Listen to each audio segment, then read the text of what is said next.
Students, welcome back to this YouTube channel. Today, in the series of 11th Commerce CCSP SP portion, we'll be continuing with our chapter number 4, that is Memorandum of Association. Okay, before starting today's session, let us quickly recall what we have learned till now.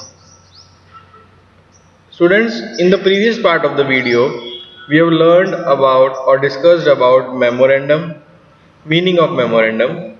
Then we discussed about the characteristics of memorandum, the use of memorandum for different stakeholders, whether it is company, employees, third parties, government, whatsoever. Then we discussed about the clauses of MOA, that is Memorandum of Association. 6 clauses are there. Out of that are name clause, capital clause, registered office clause, object clause, liability clause, and subscription clause. So today we are going to start a new topic, that is changes in Memorandum of Association. Changes in Memorandum of Association. तो students हमने पढ़ा था कि MOA के जो 6 clauses है वो सबसे इंपॉर्टेंट है, और एमओए एक तरीके से कॉन्स्टिट्यूशन है, फंडामेंटल डॉक्यूमेंट है किसी भी कंपनी का. ओके, तो आज हम पढ़ेंगे कि उसके अंदर कोई अमेंडमेंट्स लाने हैं या चेंजेस लाने हैं तो पॉसिबल है या नहीं है, अगर नहीं है तो क्यों, और है तो किस हिसाब से है, कैसे, क्या प्रोसेस उसका, वो समझेंगे. ओके, अब 6 क्लॉजेस है मेमोरेंडम ऑफ एसोसिएशन के, उसमें से 5 क्लॉजेस, जो लास्ट क्लॉज है सब्सक्रिप्शन, उसके अलावा के जो 5 क्लॉजेस है, ऑल 5 में चेंजेस एप्लीकेबल हैं. सारे के सारे 5 क्लॉजेस में चेंजेस हम कर सकते हैं, लेकिन क्लॉजेस के इंपॉर्टेंस के अकॉर्डिंग उसका प्रोसेस अलग अलग है. ओके, लेंदी भी है, किसी का इजी है, किसी का कॉम्प्लेक्स है, किसी का खुद से हो जाएगा कंपनी लेवल पे, किसी के लिए परमिशन गवर्नमेंट की चाहिए होगी, सब अलग अलग है. देखते हैं क्या कैसे करना है. The first thing is change in name clause. Change in name clause. Okay, a company may change its name clause by passing a special resolution to that effect, and the same has to be approved by central government. एक company अपना नाम बदल सकती है, उसको उसके लिए special resolution pass कराना होगा कंपनी के अंदर, और उसके बाद सेंट्रल गवर्नमेंट की परमिशन या अप्रूवल लेना होगा. ओके, अगर दोनों चीजें हो जाती है तो within 15 days from the date of such approval from the central government, the registrar of company must be informed by the company about such change of name. अगर दोनों की अप्रूवल हो गए, बोर्ड में रेजोल्यूशन कंपनी में पास हो गया, plus central government की अप्रूवल मिल गई, तो 15 डेज के अंदर अंदर उनको ये सेंट्रल गवर्नमेंट को रजिस्ट्रार ऑफ कंपनीज को इन्फॉर्म करना होगा, और रजिस्ट्रार ऑफ कंपनीज ये चेंजेस इंप्लीमेंट कर देंगे. The registrar enters new name of company in the register of company. However, no such approval from the central government is necessary when the word private is added or deleted from the name on the conversion of any class of company to another class. ठीक है, सब तरीके के name के लिए government की, central government की permission चाहिए, लेकिन कोई अगर private limited company public limited हो रही है, या public limited company private limited में कन्वर्ट हो रही है, तो उस केस में सेंट्रल गवर्नमेंट की परमिशन की रिक्वायरमेंट नहीं है. Okay, when the word private is added और डिलीटेड, प्राइवेट वर्ड ऐड होगा या डिलीट होगा तब जरूरत नहीं है. क्लियर? ओके, तो ये तो था हमारा फर्स्ट क्लॉज, नेम क्लॉज हम ऐसे चेंज कर सकते हैं. कंपनी के अंदर स्पेशल रेजोल्यूशन पास करना, सेंट्रल गवर्नमेंट के अप्रूवल लेना, दोनों चीज होते ही अप्रूवल आते ही 15 डेज के अंदर अंदर रजिस्टर ऑफ कंपनीज को इन्फॉर्म करना.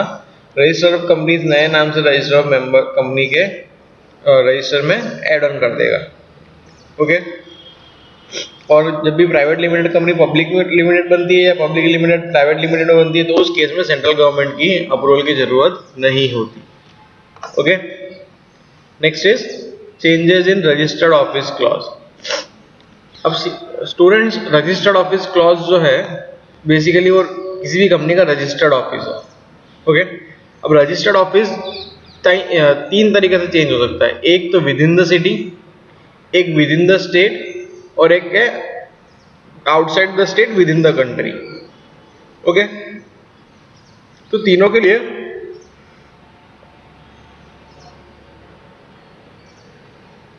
जो प्रोसेस है हमारा वो अलग अलग होगा। सबसे पहले देखते हैं change of registered office with in the same city. अगर सेम सिटी के अंदर अंदर हम ऑफिस चेंज करते हैं, रजिस्टर्ड ऑफिस चेंज करना चाहते हैं, तो क्या करना होगा, देख रहे हैं, by passing resolution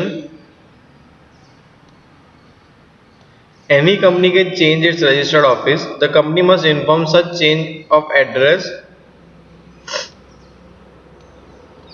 within 15 days of such change to its registered office to registrar of companies। With in the city अगर कोई चेंजेस करने हो आपको, तो एक सिंपल से आपको रेजोल्यूशन पास करना है कंपनी के अंदर और आप आपका रजिस्टर्ड ऑफिस चेंज कर सकते हैं। और जब आप ऑफिस चेंज कर रहे हैं उसके 15 डेज के अंदर अंदर रजिस्ट्रार ऑफ कंपनीज को आपको जो एड्रेस चेंज है वो इन्फॉर्म करना होगा। तो विद इन द सिटी के अंदर कोई डिफिकल्टीज नहीं है, बहुत ईजी है, आप अपने लेवल पर खुद के लेवल पर कर सकते हो। Okay, next is changes of registered office from one city to another within the same state। एक सिटी से दूसरी सिटी जा रहे हैं हम, लेकिन within the same state. क्या है इसमें process, the registered office of any company can be changed from one city to another from the jurisdiction of one registrar to the jurisdiction of another registrar after having passed special resolution by the company to the effect and also on permission given by regional director to that effect। अब एक city से दूसरी city में जाना है, इसका मतलब है कि जुरिस्डिक्शन चेंज हो जाएगा। ओके, सपोज हम गुजरात की बात करें तो अगर अहमदाबाद से कोई ऑफिस सूरत ट्रांसफर कर रहे हैं हम, या अहमदाबाद से कोई ऑफिस वडोदरा ट्रांसफर कर रहे हैं, तो अहमदाबाद जुरिस्डिक्शन अलग होगा, वडोदरा जुरिस्डिक्शन अलग होगा। आनंद से वडोदरा कर रहे हैं तो आनंद जुरिस्डिक्शन अलग होगा, वडोदरा जुरिस्डिक्शन अलग होगा। ओके, तो जुरिस्डिक्शन जब चेंज होता है तब आपको क्या करना होता है, आपका रजिस्टर्ड ऑफिस का एड्रेस चेंज करने के लिए दो चीजें करनी होगी। First is special resolution pass कराना होगा, नॉर्मल रेजोल्यूशन से काम नहीं चलेगा, स्पेशल रेजोल्यूशन पास कराना होगा कंपनी मीटिंग में। एंड जो रीजनल डायरेक्टर है स्टेट का, उससे परमिशन लेनी होगी। इसमें किससे परमिशन लेनी होगी, स्टेट के रीजनल डायरेक्टर से परमिशन लेनी होगी। दो चीजें, special resolution in meeting and permission by regional director, ये दोनों चीजें होती है तो आप आपका रजिस्टर्ड ऑफिस एक सिटी से दूसरी सिटी में with in the same state कर सकते हो। क्लियर, तो ये भी कोई टफ जॉब नहीं है, ये भी इजीली पॉसिबल है। Okay, and next is third one, changes of registered office from one state to another. अब जब स्टेट चेंज करना होता है ना, तो सबसे ज्यादा प्रॉब्लम्स आती है। क्यों, क्योंकि अगर आप एक सिटी के अंदर अंदर करोगे या एक स्टेट के अंदर अंदर करोगे तो जो भी रेवेन्यू है, जो भी एड्रेसेस है, जो भी कंपनीज के बेनिफिट्स है, वो सब एक ही गवर्नमेंट को मिलेंगे। ओके, लेकिन आप जैसे स्टेट चेंज करोगे तो क्या है कि आपको पूरा प्रोसेस नए तरीके से करना पड़ेगा, ऐसा ही प्रोसेस हो जाता है। देखते हैं क्या क्या है। Registered office of a company can be shifted from one state to another with the following condition। Condition number 1,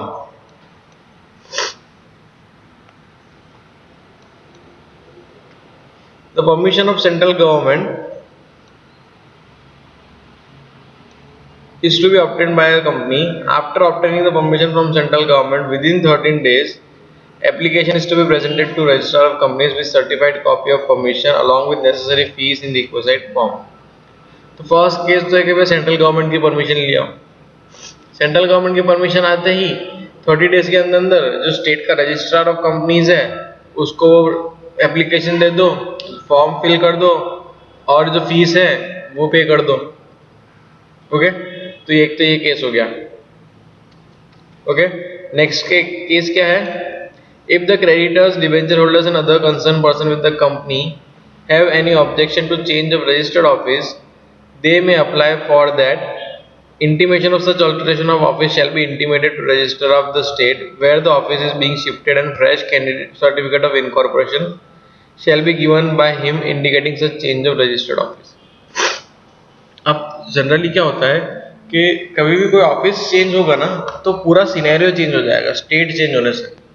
तो सेंट्रल गवर्नमेंट परमिशन देने के बाद भी क्या करती है, 1 महीने का टाइम दिया जाता है कंपनी के क्रेडिटर्स, डिबेंचर होल्डर्स और ऐसे पर्सन जो कंपनी की लाइबिलिटीज है, ओके, उनको कोई ऑब्जेक्शन नहीं होना चाहिए चेंज ऑफ रजिस्टर्ड ऑफिस से।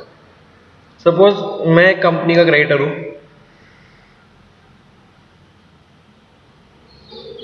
मैंने कंपनी को लोन दिया, मैंने कंपनी के डिबेंचर्स परचेज कर रखा है 10 लाख रुपीज से या 1 करोड़ रुपीज से, और मैंने वो परचेज इसलिए किए थे क्योंकि वो कंपनी अहमदाबाद में गुजरात के अंदर शिफ्टेड थी। मेरे को लगता था अहमदाबाद में उस कंपनी के लिए स्कोप अच्छा है, वो अच्छा करेगी कंपनी, इसलिए मैंने उसको। हुआ ये कि कंपनी अहमदाबाद छोड़ के मध्य प्रदेश में शिफ्ट होना चाहती है, तो कंपनी सेंट्रल गवर्नमेंट से परमिशन तो ले आई, ओके।